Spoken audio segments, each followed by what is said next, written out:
Missouri Corn goes back to even before we had a checkoff program. Some of our board members actually would go to some of the Grains Council meetings on their own dime.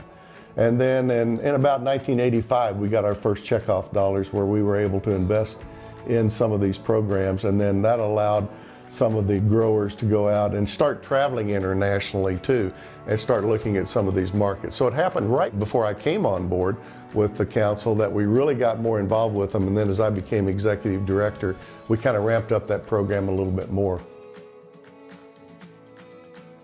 You know, it took me a long time. I mean, not just a few years, but a lot of time to really understand what the council does. And it really helped to go out and see those markets on a global basis, to travel to places like Vietnam, to travel to South America, to travel to China and other places, you know, where they're totally unlike the U.S.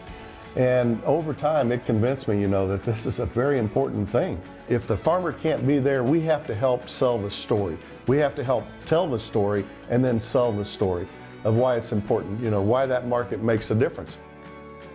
I mean, you know, well over 2 billion bushels a year.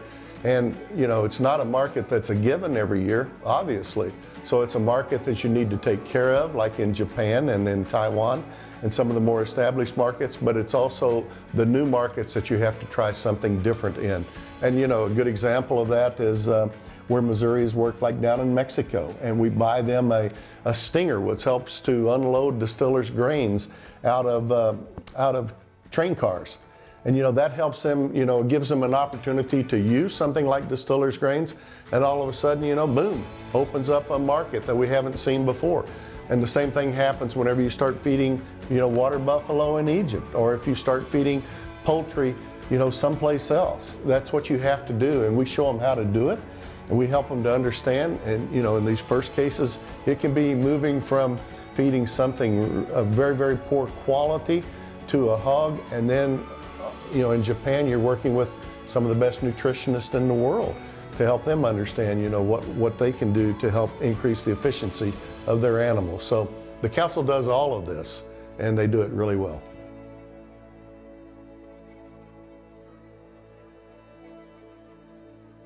You know, the biggest success story in the recent times has been ethanol. It's helping countries across the world understand that they can use a product that's going to help clean up their air, and that's a huge problem. I don't care if you're in Mexico City or if you're in Vietnam, and especially if you're in China, but air quality is a huge concern. So we're taking those same lessons that we learned in the U.S. and some of the same folks that are the experts in the U.S., and now we're placing them all across the world to help other countries, you know, understand that. So that ethanol market is a huge new market that we've basically established within the last 10 years. You know, over my career, there are a whole lot of success stories that can be talked about. But, you know, there are also a lot of fun stories that probably some can be talked about and some can't be.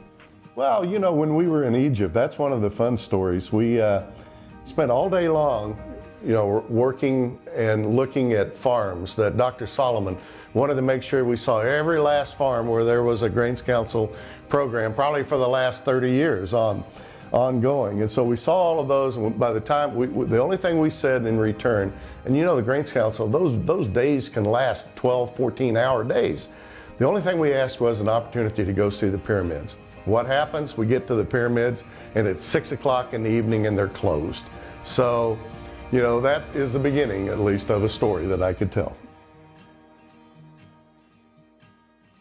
You know, one of the most important things about the Grains Council is that relationships are important.